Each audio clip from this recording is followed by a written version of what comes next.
Welcome uli sa another episode ng Aling Oday's Kitchen. Gagawa tayo ngayon ng Arroz Caldo. And here are the following ingredients.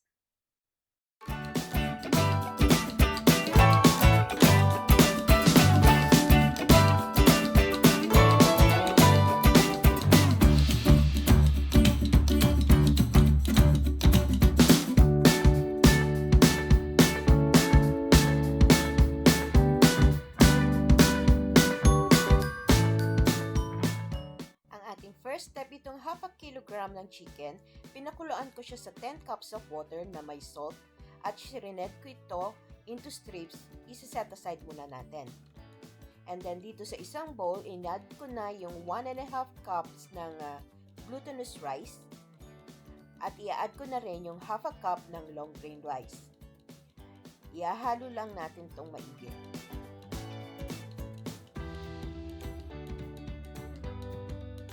Then, isosoak natin to sa water for 30 minutes. After natin masoak, iwawash natin 3 times and set aside.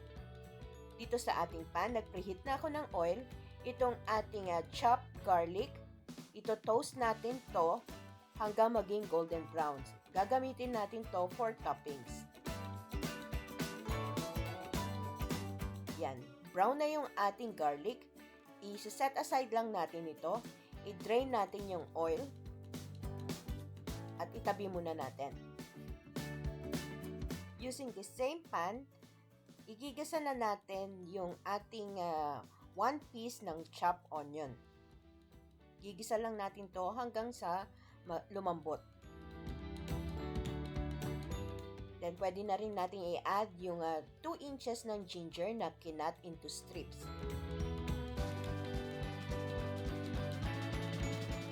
Malambot na yung onion, pwede na natin ilagay yung 5 to 6 cloves ng minced garlic. Continue lang natin ang paggisa hanggang sa lumabas na yung aroma ng ating garlic.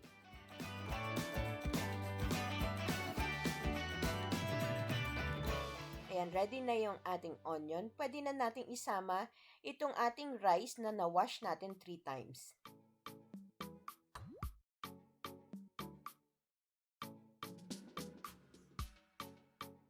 And then, i-add natin yung 2 cups ng water.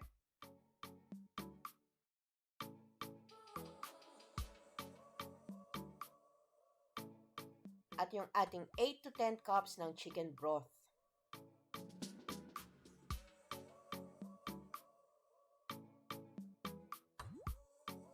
Pwede na rin natin i-add yung half a tablespoon ng Kasubha or soft flour. Pampakulay lang ito. And we will simmer this on low heat.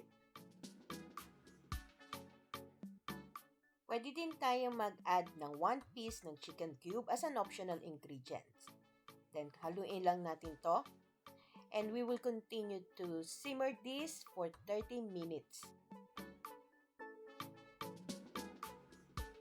Once in a while, haluin lang natin to para hindi didikit yung ating rice sa ilalim ng pan. And then, after 30 minutes, medyo luto na yung ating rice. Pwede na natin itong i-season ng salt to taste. Adjust nyo na lang according to your taste. At isi-season na rin natin to ng pepper to taste.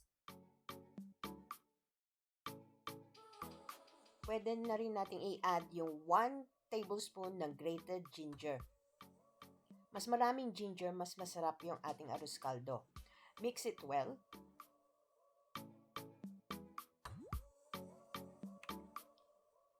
Pwede na rin natin i-add yung ating shredded chicken. Kung gusto nyo, pwede rin kayong gumamit ng chicken wings or any chicken portions. Mix it gently at continue to simmer for another 10 minutes.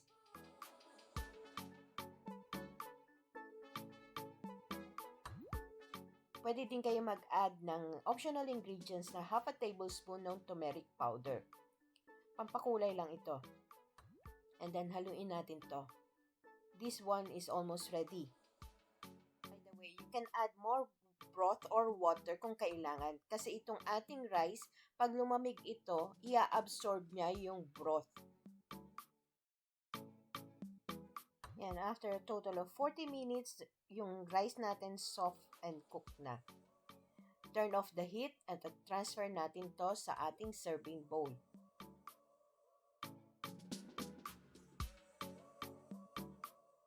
Bago natin to serve, ilalagay natin yung 2 boiled eggs.